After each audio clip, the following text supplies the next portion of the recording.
Hey everybody, happy Monday. Today we're going to transition into some different aspects of the civil rights movement. So we spent all last week talking about the racial civil rights movement.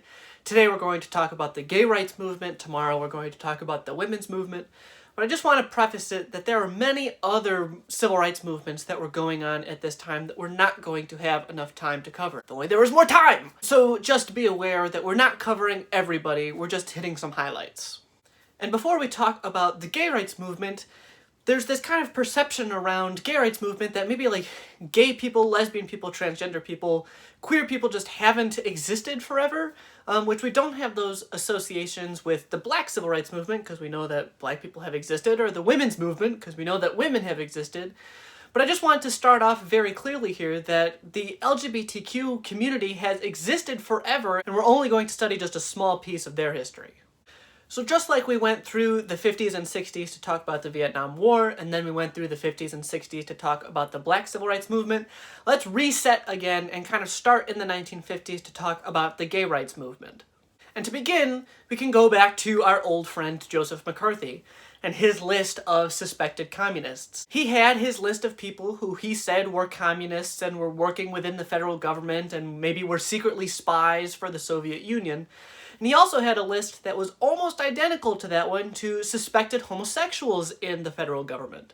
And he said that the Soviet Union could manipulate the gay men working in the government into sharing American secrets. He said that they would want to hide their sexuality, so if the Soviet Union knew that they were gay, they could blackmail them, and then these gay men would be selling American secrets in order to hide their sexuality. So were there gay men working in the government? Of course there were. Were these men selling secrets to the Soviet Union to hide their sexuality? Well, much like a lot of the other things that Joseph McCarthy said, there's no evidence to support that that was happening. However, this didn't stop powerful people from trying to rid the federal government of the LGBTQ community.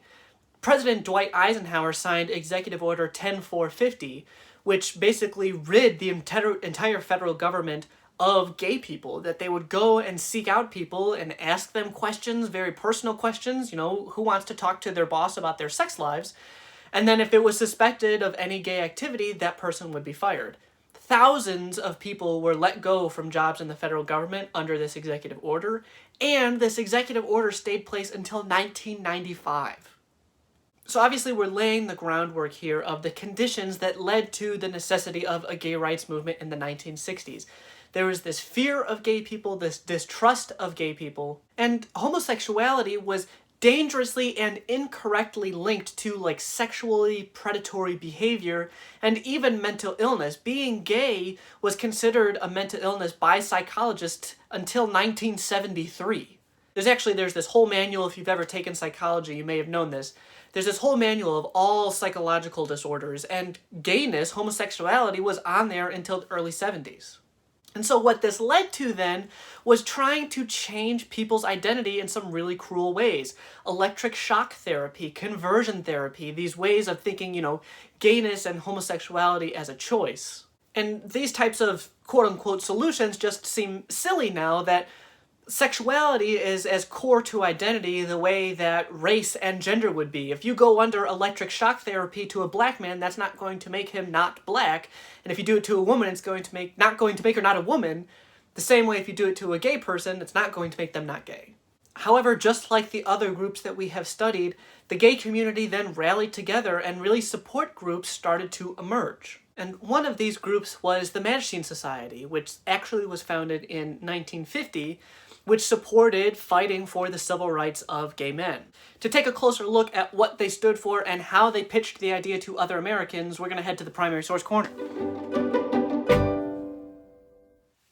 So the Mattachine Society was organized in 1950, and really they had some specific goals. First, one of the big goals was to just be visible. By organizing a society and recruiting other gay men to be part of it, they were just showing their existence to the rest of the world because so many of them had lived closeted lives before then. They also wanted to create their own gay culture. They said similarly to the way that black people had black culture and Jewish people had Jewish culture and Latino people had Latino culture, they wanted a gay space for themselves. And then, of course, they wanted to help regular gay men every day who were just being oppressed or facing violence. So take a look at this ad from the Mattachine Society from 1964.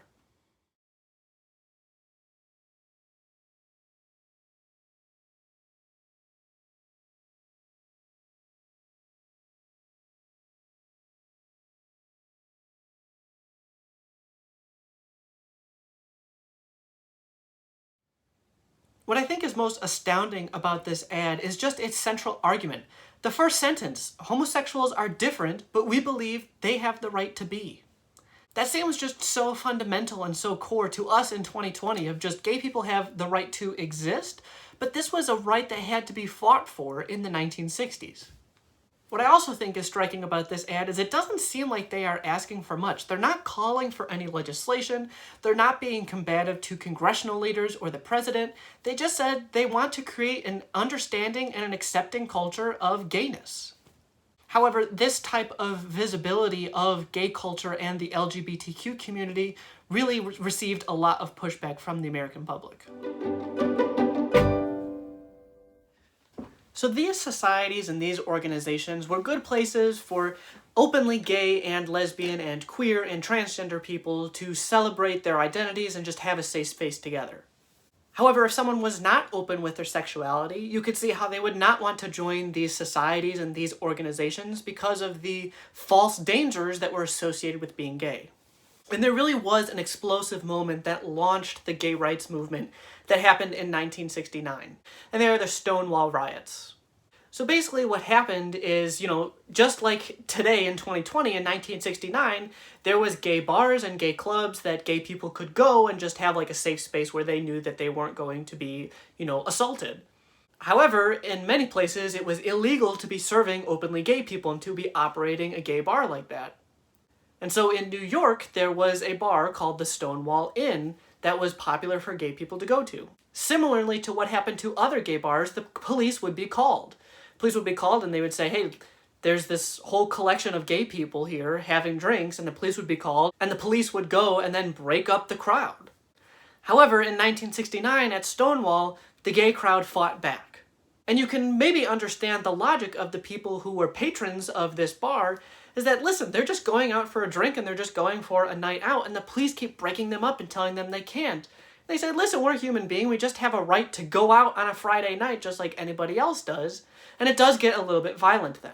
But what that one night at the Stonewall Inn turned into was multiple nights of protests where suddenly gay men and lesbians and drag queens and transgender people all came out and protested to have spaces where they could be open about their sexual identity and their gender identification without being afraid of being arrested. The Stonewall riots really were this catalyst of the modern day LGBTQ movement and is often celebrated as a hallmark of gay history.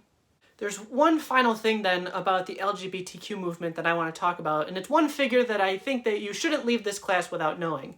And his name is Harvey Milk. And he lived in California. He was an openly gay man. And in the 1970s, he ran for city council in San Francisco. And he actually became the first openly gay man to ever win elected office in America. And he didn't win office necessarily campaigning on gay issues, but just local issues that San Francisco citizens cared about, and he was elected. However, while he was serving in office, he was shot and killed, very similar to the other civil rights leaders that we have studied. And I want to take a second and talk about the purpose of violence. So obviously with the case of Harvey Milk, the man who shot and killed him, maybe it was one way of saying, all right, I didn't like that a gay man was in elected office, so now he's gone, that person had gotten rid of him. But also think about the effect of other gay people in America who maybe were thinking about running for political office. Harvey Milk was this icon of, look, see, it can be done. People will vote for an openly gay person.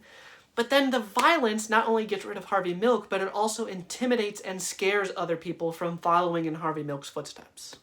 There's a very good movie about Harvey Milk's story that's just called Milk. It used to be on Netflix. I think it's on Hulu right now. It switches in between streaming platforms. But if you ever see it show up on one of your streaming platforms, I definitely recommend that you watch it. So there is a very, very short history of the LGBTQ movement and kind of its really big boost that it got in the 1960s.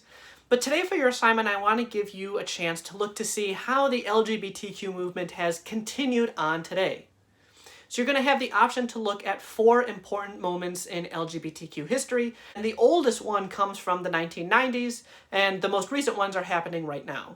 So you can take a look at the Defense of Marriage Act, DOMA, which passed in the 1990s under President Bill Clinton. You can take a look at the Obergefell versus Hodges Supreme Court case from 2015 that legalized gay marriage across the entire country.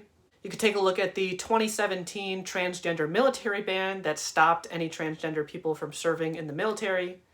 And then you can look at Pete Buttigieg's run for president. He's the first openly gay man to really be a viable candidate to run for president, and that was just happening last year and earlier this year. You only have to do one, but I strongly encourage you, if you have the time, to look at a few of them. They're all important, and they all mark how this movement is not over yet. So with that being said, everybody, thank you, good luck, work hard, stay safe, and stay awesome.